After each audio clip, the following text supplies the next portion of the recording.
I primarily create mugs and t-shirts with some other things like aprons sprinkled in, for example. But in this example, I'm gonna run you through how to create some t-shirt designs and we're gonna have some fun with it. So if we were gonna use Canva, we'd create a shirt by going up to create a design, and then we'd input the specific aspect ratio, which is best for t-shirts, which is 4,500 by 5,400, and then we would create a new design. And you can see there, it gives us the template to start working with, and then we'd be able to upload our pictures. Now, I prefer Photoshop, so that's what I'm gonna use, but they both work fine. You can utilize either. So one of the most effective ways that you can start drop shipping and really start increasing your sales relatively quickly is by seeing what's working for other sellers on the platform already, and also doesn't have like a lot of competition, right? And then just replicate those designs with your own spin on them. I'm not saying copy. People get like all worked up when I say this. I'm not saying just go out and blatantly copy someone's design. I'm saying figure out what's working for other people and then use it as inspiration, adjust things slightly, and put your own spin on it. If you think about anything, right? Like the top dropshippers, what do? They snipe other dropshippers. They copy, quote unquote. Kobe Bryant copied MJ, right? That's how he was so good. He took inspiration from MJ's moves and the things that he was doing, and that's how he accelerated his growth. And it's just the same in any business, especially with print-on-demand dropshipping. So if we were gonna do that, what I typically do is I'll open up an incognito browser and I'll start searching on Etsy. So whether I'm on just like Etsy.com and I'm searching around to see what's suggested for me, and then I'll search for those keywords. So for example, like this pops out at me right off the bat, like we won't go back. I've shown this countless times in other tutorials, so I'm not gonna go too in depth in like product research like this, because you can watch the other tutorials in the Etsy dropshipping playlist. So if I wanted to look at this, I'd potentially go defend Roe v. Wade, and then I would search that in Etsy to see if that was too saturated or something that I'd want to go after, right? So it looks like this does have a lot of designs around Roe v. Wade, but it might be something that you might want to get into. You'd have to look a little bit more in depth into it. Another way that you could do it is you could find a hot selling design, right? So if you're finding like a design that's selling, for example, like if we search through this is the very first one that's ranked after all the ads. And the fact that people are running ads to that is a good sign. So that is the one that we were already on before. It does have reviews already and it's ranked first. So we know it's probably selling well. So what we would do is we'd come down, we'd find the person's shop, we'd look at their shop, and we'd either click their sales if this button was clickable to see what has sold for them recently and figure out the best designs that way, right? Reverse engineer their best selling listings. Or what we could do is we could just come down to the reviews, see what's also sold recently, and then go from there. Now, this is a perfect example of this, as you can see here, like the American flag t-shirt, because it's almost Memorial Day when I'm recording this. So clearly those are selling well, and that's proof. And that's one way that you can approach it, just doing like product research on Etsy and reverse engineering other sellers' top listings. Now, when I was doing this earlier, which gave me the idea to actually record this video,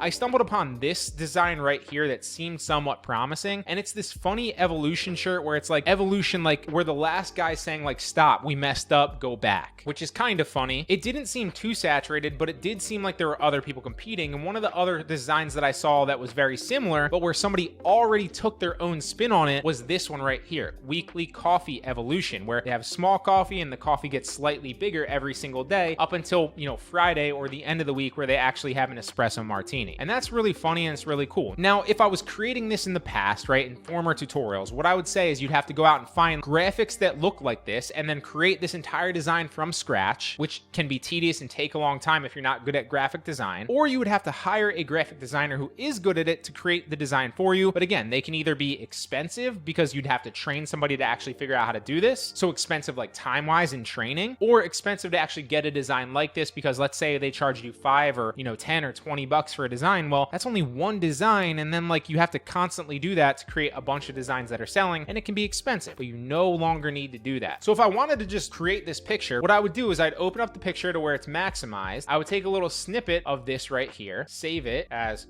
coffee. So what you could do is you could go to this tool instead, which is remove.bg. And what this tool does is it automatically removes the background for you 100% free. You no longer need to use Photoshop and like cut around it really slow. This will do it with AI automatically. So let's upload the image and we'll see what it gives us. And hopefully it will cut out the coffees and just leave us without the background, and we'll only have the coffees. There we go.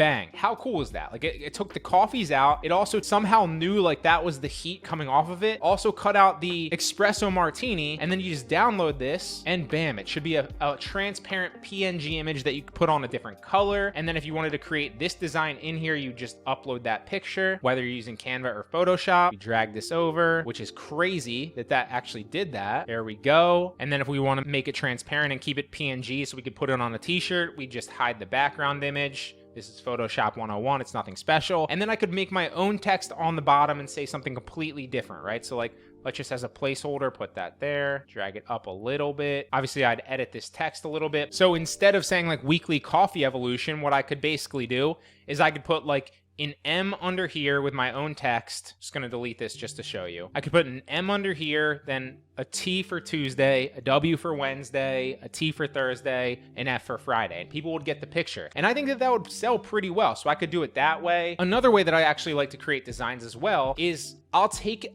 a popular brand, right? Because on Etsy, you can't actually upload popular brands, right? You have to avoid brand logos like Target or Walmart, or Starbucks is one that I didn't realize in the past I was gonna get an IP complaint on, or Star Wars, or anything like that. Or obviously like popular movies or popular TV shows. But like, let's say like, for example, Schitt's Creek. One of the things that's been working really, really well for me on t-shirts and on mugs as well is like putting cartoonized versions of these people that are recognizable via cartoon, but won't get you an IP claim on Etsy, right? Because if I were to just upload a picture of like David or any of these people, then I would get an IP claim because you can't do that. You're not allowed to do that on Etsy. But if instead I took these people and then I cartoonized them first and then put them on a mug or a t-shirt, I can do that. And I can put like a famous thing that they're quoting saying. So like as an example right here, right? So like Ted. If I wanted to take this picture of Ted, I'd save it as, we'd say Ted, didn't save it as an image, so let's go back. We'll grab the image of Ted, save it as Ted3. Then I would take it into a software like befunky.com, which again, you can use 100% free to cartoonize images like this. There's a million other examples out there. This is not the only one. This is just one that I use frequently. And then what you do is you drag and drop your picture in there. So we drag Ted in there. There he is. Now we cartoonize him and bam. Now that's not the best example. Sometimes there's other better examples, but uploading a picture like that, for example, is not going to get you a copyright strike or an IP claim because that's recognizable as Ted, but not so recognizable that it's like, this is a Schitt's Creek character, right? That's a bad example of a picture. Let me grab a better one. Let's take David because he also has some good sayings as well. We're going to cut this picture of David out anyway, right? So we're going to cartoonize it and then trim around it with the tool that I just showed you before. So that's how we're going to cartoonize him and then take his actual image, right? But you'll notice on BeFunky, it puts this little watermark here as well. So you can either upgrade and pay, and then you'll be able to download these pictures easily, or I know a lot of people are trying to avoid costs as well, and I don't even pay for this service. So one of the easy workarounds for it is you can just take a snippet image of it afterwards, but you don't want this to be in your picture. So just make sure that on the left side, you take a snippet a little further than the picture is. So this is what I mean by that. We're going to come back to David. We're going to take a snippet of David, but instead of just taking a snippet of around David, we're going to go a little bit more left like this, because this doesn't matter. We're going to cut him out anyway afterwards. So we'll say David, then we'll come back to BeFunky. We're going to go upload David now, and there he is. Okay, so now we're going to cartoonize him. See how it put the BeFunky down here, but that doesn't matter to us because that's not going to be part of our image anyway. And there he is, David cartoonized. Pretty good. Now if I wanted to use him here, I would just take a snippet of him like this. There we go. You'd say like cartoon David. And now if I wanted to cut him out, I would just take him back into remove.bg, right? Upload an image, cartoon David, and it's going to cut cartoon David out for us automatically. There it is. Now we can use him on a mug, a t-shirt, or whatever. So we download it, and now we bring him back into Photoshop. There we go. This isn't the best example, but you get the picture. And you want to make sure that they're very cartoonized as well. This probably should be a little bit more cartoonized just to be safe, but I'm just trying to give you examples and ideas here that you can run with. Now, one of the things that's been working really well for me recently is, say like David from Schitt's Creek, funniest quotes or funniest sayings. And then what you could do is you could just put these quotes that are recognizable to a lot of people underneath a cartoonized version of David on t-shirts or on mugs, and they'd sell fairly well because A, it's not super recognizable as David enough where you get an IP claim, but it is recognizable enough to somebody that's a fanatic about this show and would also understand the quote, so they might be even searching for that quote on a mug or a t-shirt,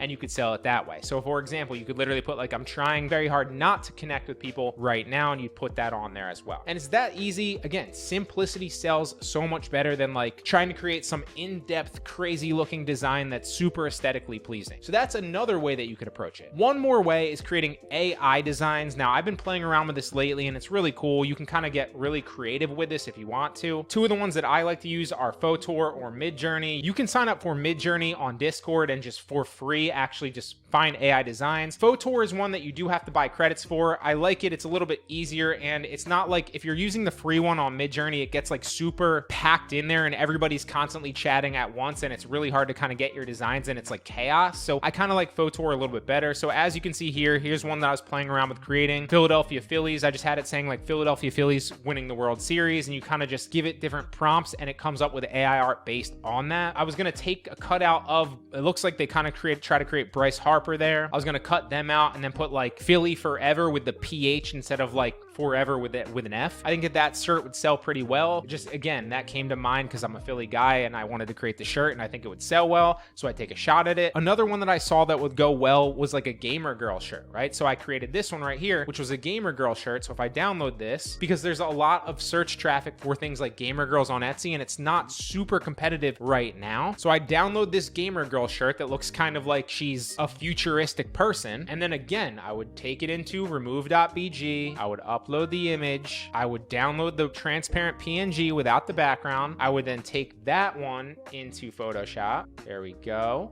Now you could put text here, or you could literally just put her on a shirt, and we're gonna hide the background and save it. And I put gamer girl on like a weird text just to kind of see if that hits. I'm not sure if I like this text a lot, so maybe I would change it, but just to kind of show you if I wanted to upload this design, I would then export it as a PNG, gamer girl. And now, since we don't have like another proven Etsy design to use their SEO and kind of model after, what we can do is we can ask ChatGPT to come up with good keywords that we can then put into our listing. So for example, if I go to ChatGPT and I say, I'm creating an Etsy listing about a gamer girl that plays video games. Just trying to give ChatGPT some information. Suggest 20 other relevant keywords that I could put into my listing, title and description that would help get more sales. And we'll see what it says. So gaming enthusiast, video game lover, Twitch streamer, gaming addict, gaming queen, esports enthusiast, and I could put all these into my listing, right? So then if I want to do that, I would obviously put these in my description, kind of make sure that it reads well, but also that these are in there. I'd put some of them in my title as well. I would upload my design to Printful. So if I come into Printful, and then we just find a t-shirt design. So then we'd come into Printful, right? We'd go into our store, we'd add women's clothing because this is a women's t-shirt. We'd find a t-shirt that we liked on Printful. You could also put this on a sweatshirt as well if you wanted to. So then once you create the design, you have the keywords, right? You then go into your Printful store, you'd pick out a specific shirt that you like. So you'd search for women's shirts, you'd find the women's shirt that you like, you'd upload that design into the women's shirt, and then you'd add the keywords in the listing and set the price.